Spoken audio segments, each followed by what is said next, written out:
It's Tuesday, the 4th of August, 2020. The clock strikes exactly 4:37 p.m. as two cars approach the Dolce Gabanna store in downtown Chicago. Brake panels tighten, and the car tires skirt along the tarmac. The screeching sound of the two cars pulling up immediately gets lost in the cloud of all the noise produced by the busy commercial street. Four armed men leave the vehicles and approach their target with the intent to kill.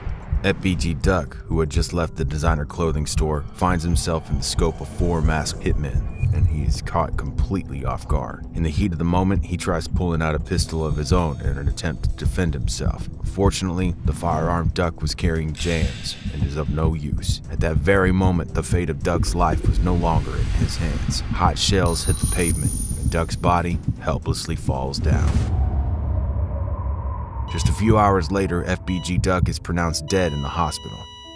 The Chicago rap scene loses another representative, and another family is left to grieve. Looking to provide insight and fathom the consequences of that hit, we're about to investigate and take another look inside the murder of FBG Duck. Carlton D. Weekly, better known to the hip-hop drill scene by FBG Duck and Big Clout, was born in Woodlawn, Chicago, on December 6, 1993. Duck was brought up on the south side of Chicago in a neighborhood named after Ida B. Wells, is mainly known for the numerous low-income project housing buildings. Not only were these buildings the home to Duck, his mother, grandmother, and siblings, they were also home of his wider family members too. Duck was a part of a big, loving family that had their grandmother at the center of the household. Since his father got incarcerated when Duck was only 3 years old, his grandmother became a central figure, and she was one who would look after everybody in their home. Duck was not the only child in the house who needed attention. At certain times, there were over 15 people in the household, and his grandma, often called Queen of the Low End, looked after them all. Duck had brothers and cousins who lived all over Chi-Town. Almost all of them went to represent a block or a gang of Chicago eventually. FBG Duck had three brothers. His brothers went by the names Shell Da Don, Day Day, and FBG Brick. Alongside his three brothers, his family numbered over 7 cousins too. Carlton got his name Chunky Duck from his mother, who made fun of him and his size when he was a kid. He was always bigger than most kids his age, so the nickname Duck stuck around even after his child life. It was by this nickname that he got introduced not only to the world of hardcore drill rap, but to his vicious gang life of Southside Chicago. Somewhere between his adolescence and adulthood, Duck developed a liking for the street life. Without a strong vision of a different future than what his environment suggested, he quickly found himself living the gangster life that he so vividly expresses in the lyrics of his music. If you ever wanted to find out more about what exactly gang life meant for Duck, you only need to look further than the introductory lyrics of his track, Gang Anthem, where he paints a vivid picture. Yeah, you know what I'm saying? On a lot of gang shit, never lane switch. You know what I'm talking about. Gang shit since potty train. All that shit, know what I'm saying. Growing up in such a massive family and establishing a wide network of connections from a very young age, comes as no surprise to hear that Duck quickly found his way at the forefront of his gang. He started his own Flyboy Gang rap group, hence the abbreviation FBG in front of his name. FBG acted as a set of a larger gang called STL after the street of St. Lawrence in Chicago. STL was itself a part of an even bigger group called Gangster Disciples that stretches back as far as the 1960s. At the time when FBG Duck was establishing his own gang set, the GDs were amidst an escalating war with a rival Chicago gang, the Black Disciples, otherwise known as the BDs. With those circumstances in consideration, it was only a matter of time before bloodshed would ensue, and it did soon enough.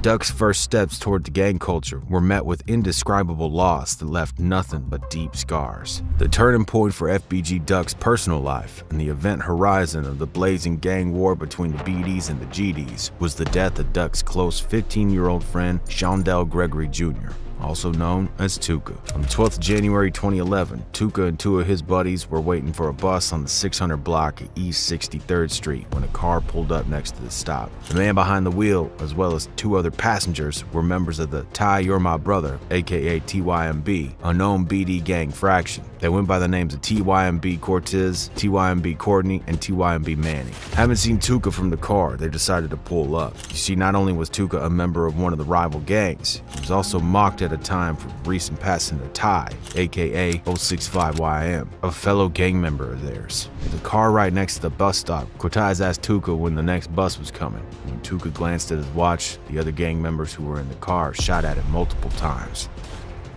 Tuka's friends fled, leaving Tuka to die right there on the spot. Tuka's death was a big loss for almost every gangster disciple set, even more so for FBG Duck. Ever since then, Duck's heart grew colder by the day. He dedicated himself more and more to the street life and to his gang. Even in high school, he was known for pushing drugs, beating people up, and performing robberies. During this time frame, Duck also started writing songs and rapping on beats. He was exceptional at it. However, the topics he spoke about in his songs often referenced his rival gang members. With the ongoing war between the BDs and GDs, that was a recipe for disaster. Even at a very young age, Duck had close encounters with violence and danger several times. In one of his music videos, he shows his huge abdomen scar that was inflicted by one of his ex-girlfriends. He suffered multiple gun injuries too. He got shot in his calf and his ankle, and at one point he was bedridden for months. However, those injuries would not even come close to those that ultimately led to his demise.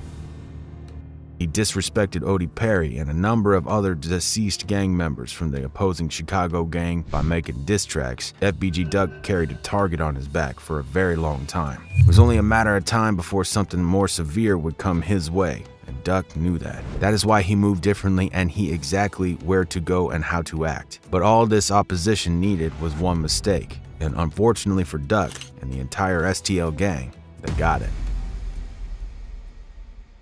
On the 4th of August 2020, Duck went shopping alongside his girlfriend. They were searching for a birthday present for his son. Little did they know there was some danger waiting for him right in front of the Dolce Gabanna store, in which they browsed for clothes. Once they got out of the store, a dark Ford Fusion and a gray Chrysler 300 pulled up to the spot and 4 masked hitmen jumped out. Once they spotted Duck, they immediately started shooting. The fact that they were in downtown Chicago in broad daylight and under surveillance did very little to prevent them from coming for what they came for. As many as 15 shots pierced Duck's body.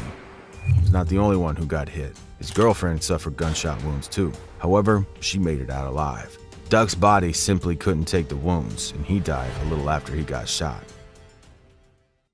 Duck's murder reached the international audience, and the incident in which he lost his life was compared to those of the gangster mafia from the 1930s.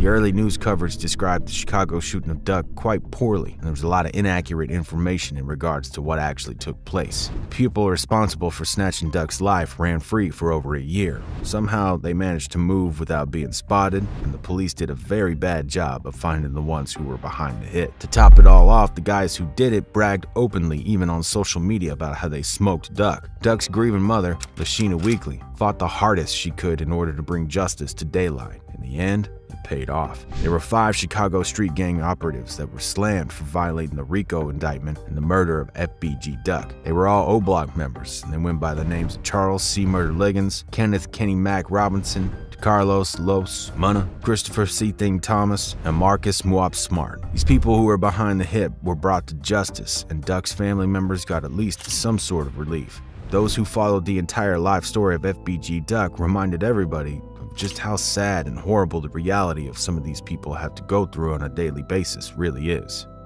One of his most loyal fans wrote this comment: "This is still the most crazy and sad thing ever happened. We'll miss you forever. You had so much potential. Duck the world forever. We will never forget. Good person and good artist." In the end, we've only got his music to remember him by, and all our best hopes lie in a different future.